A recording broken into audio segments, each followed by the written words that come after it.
신의 탄핵과 복권, 바로 율법의 굴레에서 벗어나 내면의 생명을 되찾는 여정입니다.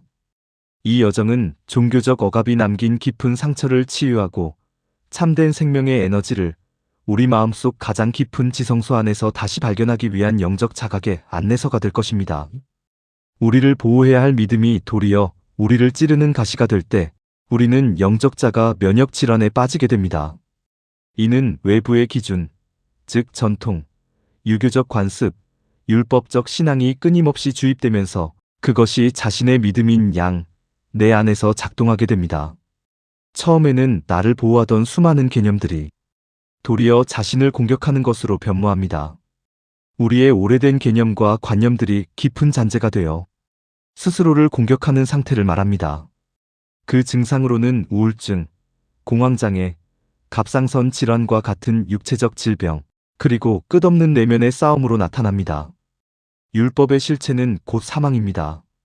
타인들은 끊임없이 자기 기준으로 내게 다가오고 그 기준에 미치지 못한다고 공격합니다. 때론 깨달음을 증거로 공격합니다. 나의 기준을 중심으로 타인의 공격을 방어하거나 동시에 공격함으로 방어를 더 공고히 다져갑니다. 어느 순간 외부의 종교적 기준과 교리체계가 내면의 생명을 통제하려 할 때 그 기준에 못 미치는 자신을 바라보며 자괴감에 빠지곤 합니다. 자신의 존재감으로 작용하며 타인을 향해 공격의 수단이던 지식은 때로 자신을 무기력하게 하고 자신을 공격하는 화살이 됩니다. 스스로를 죽이는 깊은 자가 면역 질환에 빠지게 됩니다. 우리의 본래 에너지를 질식시키는 두터운 덮개를 우리는 코페르라고 부릅니다. 이는 세례, 교회 교육, 그리고 바깥의 하나님을 향한 두려움과 같은 종교적 도그마와 전통적인 유교 관습, 특히 여성에게 강요된 억눌림과 희생 같은 사회적 억압으로부터 비롯됩니다. 코페르는 생명의 기운이 드러나지 못하도록 짓누르고 덮어버리는 율법의 무게를 의미합니다. 우리가 태어날 때부터 가지고 온 생명과 신성의 본래 에너지를 생명의 씨앗이라고 합니다. 외부에서 유입된 타자의 의식과 규범들이 이 생명의 씨앗을 두꺼운 덮개로 눌러 내면의 신성을 억압하고 있습니다. 이러한 억압의 실체를 자각하는 것이 바로 치유의 첫걸음입니다. 성소의 휘장으로 작용하는 것들입니다. 지성소의 빛을 차폐시키는 것입니다. 우리는 지금 두 가지 신의 패러다임 앞에 서 있습니다. 과연 신은 뱀파이어일까요? 아니면 생명의 근원일까요? 먼저 바깥의 신, 즉 외부의 우상을 살펴보겠습니다.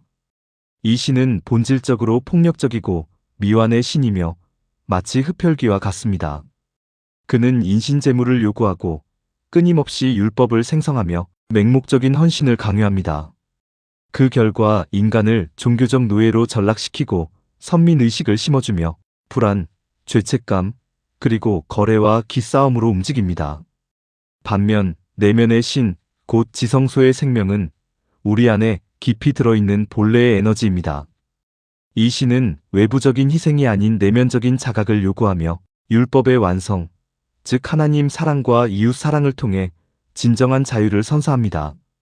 그 동력은 자발적인 치유와 조건 없는 생명력입니다. 기득권이 조작한 알 수 없는 바깥의 신에게 이 몸을 바치는 흑마술적 의존을 이제 멈춰야 합니다. 진정한 헌신은 바로 우리 자신, 우리 안의 생명을 향해야만 합니다. 기원과 창조에 대한 인간의 호기심이 어떻게 우리를 노예로 만드는지 깊이 생각해 볼 필요가 있습니다. 우리는 종종 외부를 향해 누가 이 거대한 우주를 만들었는가? 라고 묻습니다. 종교는 인간의 근원적인 호기심을 이용해 알 수 없는 신을 규정하고 전제하며 우리를 통제합니다. 천재적인 지성들이 만들어낸 신학적 규정은 결국 대중을 지배하고 폭력을 합리화하는 도구로 전락합니다. 태양이 왜 타오르는지, 우주는 누가 지었는지에 대한 해답 없는 강박에서 이제 해방되십시오. 5만 가지 에너지를 쏟아 바깥을 증명하려는 시도를 멈출 때 비로소 주어진 세계 안의 나를 볼 수 있을 것입니다. 십자가의 진정한 의미는 타자적 원리의 철폐와 자아의 산산조각에 있습니다. 첫 번째 단계는 부딪힘과 고난입니다. 고난이란 내면의 생명이 율법적 덮개, 즉 코페르와 충돌하며 겪는 무수한 씨름과 정신적 고통을 의미합니다.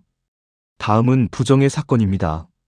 내 안에 주입되었던 외부의 가짜 하나님과 율법의 잔재가 완전히 부정되는 순간입니다. 마지막으로 에너지의 분출이 일어납니다.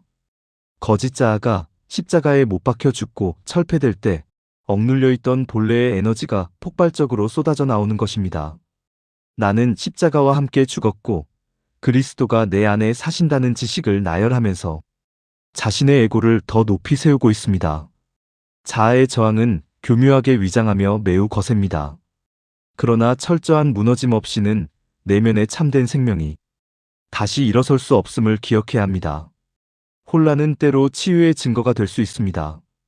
이는 종교적 금단 현상을 이해하는 것과 같습니다. 평생 세뇌되어 온 행위와 보상이라는 거래적 안전망이 사라질 때 우리는 극심한 불안과 두려움인 종교적 금단 현상을 겪게 됩니다. 그러나 이는 의식의 진화 과정이며 외부의 신이 원인 무효임을 받아들이고 내면의 하나님과 통합되는 지성소의 평안으로 나아가는 단계입니다. 내가 무언가를 해야만 구원받는다는 강박에서 벗어날 때 처음에는 공허함과 금단 현상이 찾아옵니다. 하지만 이는 오랫동안 우리를 지배했던 율법주의의 독성이 빠져나가고 있다는 명백한 증거임을 알아야 합니다. 문자주의의 해체는 구름 타고 오시리라는 말씀을 내면적으로 성취하는 것입니다. 적이 물리적인 하늘이나 하늘로 가신 육체적 형상 그대로 혹은 물리적인 구름과 같은 외부적이고 문자적인 해석에서 벗어나 우리는 그 의미를 내면의 지성소에서 찾아야 합니다. 이는 내 안에서 부활한 그리스도의 생명 에너지, 즉 내적 각성을 통해 이루어집니다. 그리고 허다한 증인들은 사랑으로 완성된 율법의 증언들이며 이는 우리의 내면적 변화와 성장을 증명하는 빛나는 구름이 될 것입니다. 율법은 처음 사람에게는 명법과 금법으로 나타납니다. 첫사람을 잠정적으로 보호막이 되기 위해서입니다. 강을 건너 저 언덕에서 바라보면 율법은 명법과 금법이 폐지되고 율법의 본령이 드러납니다. 미워하지 말라는 금법은 사랑하게 되리라는 율법의 본령이 드러납니다. 가늠치 말라는 금법은 율법 처음 남편을 떠나 그리스도 새로운 남편과 하나가 되리라는 율법의 본령과 만나게 됩니다. 시체를 만지지 말라. 그것은 부정한 것이라는 금법이 선악의 지식으로 사는 삶, 다나토스와 접촉하는 것이 부정한 것임을 알게 되고 사망의 세계를 떠나 생명의 세계를 향하게 되리라는 율법의 본령과 만나게 됩니다. 지성소의 빛이 우리 육체와 의식을 치유하는 과정을 살펴보겠습니다. 먼저 억압이 사라진 후 샘솟는 본래의 에너지는 아, 이렇게 행복해도 되나? 라는 말이 절로 나올 만큼 조건 없는 행복과 충만함을 가져다 줍니다. 다음으로 율법의 잔재가 철폐되면서 종교적 노예 생활과 자가 면역적 자기 학대가 종식되는 의식의 해방이 찾아옵니다. 마지막으로 끝없는 긴장으로 망가졌던 각종 질환과 정신적 고통이 의식의 해방과 함께 점진적으로 치유되는 회복이 일어납니다. 외부의 율법이 주입한 두려움이 사라지면 멈춰있던 우리 안의 면역체계가 정상화됩니다.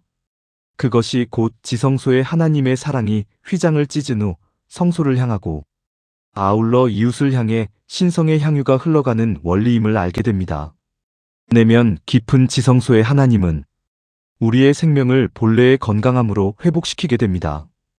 육체는 점차 후퇴하더라도 그 정신은 날로 새롭게 창조되어 갑니다. 이제 최종 결론입니다. 우리는 신의 탄핵과 신의 복권을 이루어야 합니다. 먼저 폭력을 정당화하고 희생을 강요하며 끊임없는 두려움을 심어주던 죽은 신, 바로 바깥의 우상을 탄핵해야 합니다. 그리고 우리 안에 날 때부터 주어졌던 본래의 에너지, 우리를 진정으로 살리고 치유하는 지성소의 생명을 참된 하나님으로 복권시켜야 합니다. 이것이 바로 성서가 말하는 진짜 신을 찾는 운동입니다. 우리는 더 이상 율법의 노예가 아닙니다. 낡은 종교의 굴레를 부수고 내면의 경이로운 생명과 하나 되십시오.